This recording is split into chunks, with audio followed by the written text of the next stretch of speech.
You have to be able to be vulnerable in front of anybody. You know, you have to be comfortable looking silly. You have to be comfortable making mistakes. And you have to break the thing inside of you that doesn't want people to see, right? Because as soon as you allow people to see, all of a sudden you get access to things that you didn't realize you had access to, right?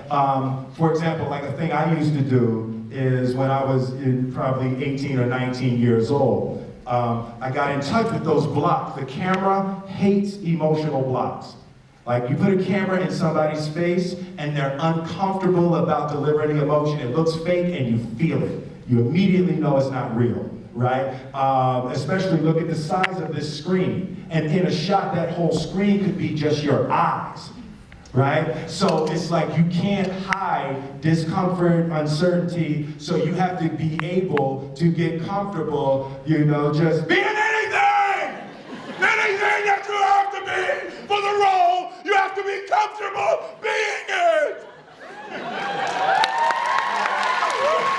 As a child, my parents always told me you could be whatever you want to be, you could do whatever you want to do. And you know, that office, that position, the highest office on the face of the earth, it was something I heard my parents saying it, but I didn't totally believe it. Yet I went out in the world and I carried myself and I held my head high and I stood there and I looked people in their eyes and I talked to people as if I was deserving of everything that this planet has to offer.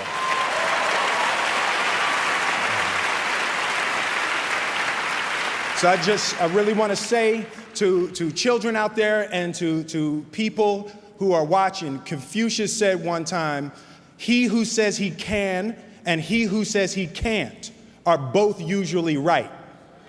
So I want to stand here before you, and as I hold this award, I want to give love to my wife, and I want you to keep in your heart, just know that you can. Know that you can. The movies that I made while I was making The Fresh Prince, so it was The Fresh Prince during the winter, and then the summers were Bad Boys, Independence Day, Men in Black, you know, so it was like, it really captured a time. So it's very difficult. I wouldn't have it any other way. I love being able to make people smile and cheer, you know, over that. But I also am going to boldly go to new creation. You know, even something like the decision, you know, I had the two screenplays in front of me for the Independence Day 2 and for Suicide Squad. So I had to choose between the two of those. And even the choice of going to Suicide Squad, nothing about the qualities of the movies, but the choice of trying to go forward versus clinging and clawing backwards, you know. So I do want to aggressively go forward and do new things and create and hopefully be able to stumble upon a new heyday. The concept of improving lives runs through the center of everything I do. And then I realized that the way to improve lives is to continually improve yourself, right? So with that, every morning when I get out of the bed, you know, I haven't fixed everything in the world yet, so there's always something to do. And in this film, I read an interesting quote. The Siddhartha Gautama, the Buddha, he said that good people have to get out of the bed every day and try to empty the ocean with a ladle, right? And I thought that was, you know, I knew that was profound, and I paused for a second, and I said, all right, what the hell is a ladle, right? Right, so then, you know, I touched it on my iPad, it's ladle. Oh, it's like a big spoon, okay. As we say, it's like a Philly. soup spoon, yeah, it's like a soup spoon. I was like, why do you use a soup spoon? So trying to empty the ocean with a soup spoon, you know, as the mentality of how you wake up every day to try to do good in the world. So for me, I'm really driven by continually trying to elevate my mind and elevate my spirit and care for my body, and to be able to love as many people as effectively as possible with this mystery of life that I've been given. I have to show up at work with the right attitude and with the positive energy. And I actually had a t-shirt made that said positive energy is a part of your job description, right? So the idea that I want to show up with the right energy, I want to show up, we're all here, even now we're all here, we're trying to feed our families, we're trying to have a good time, we're trying, this is an important part of our lives. Our time is all that we have. So to me, it's hugely important to deliver positive energy in a way because it's viral. So if I come with positive energy, then someone else is going to pick up on the positive energy and you're going to take it home to your families. And, so for me, it's just hugely important to approach everything and everybody at every turn with the most positive, loving kindness that I can generate. For me, I never did anything for money, right? So it was never about money.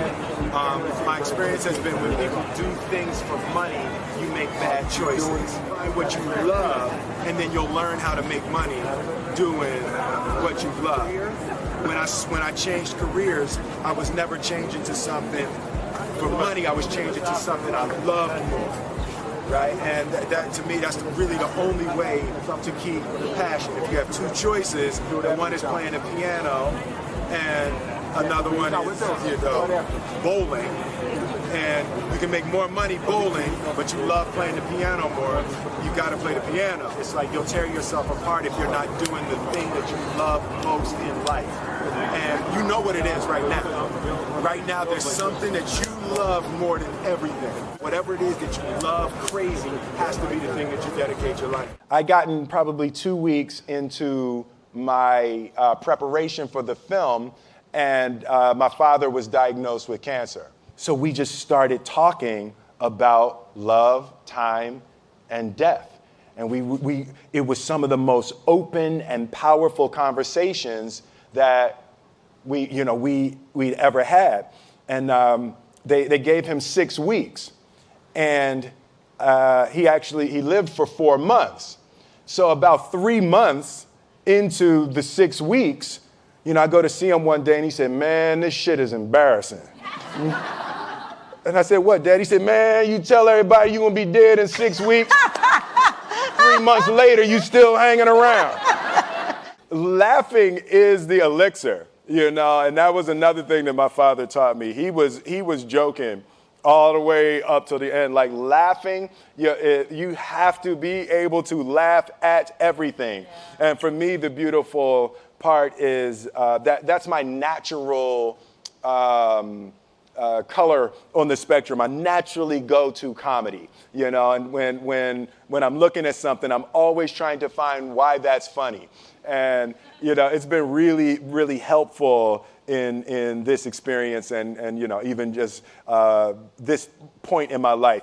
Remember to laugh, and spend time with people that make you laugh. Like that is hugely important.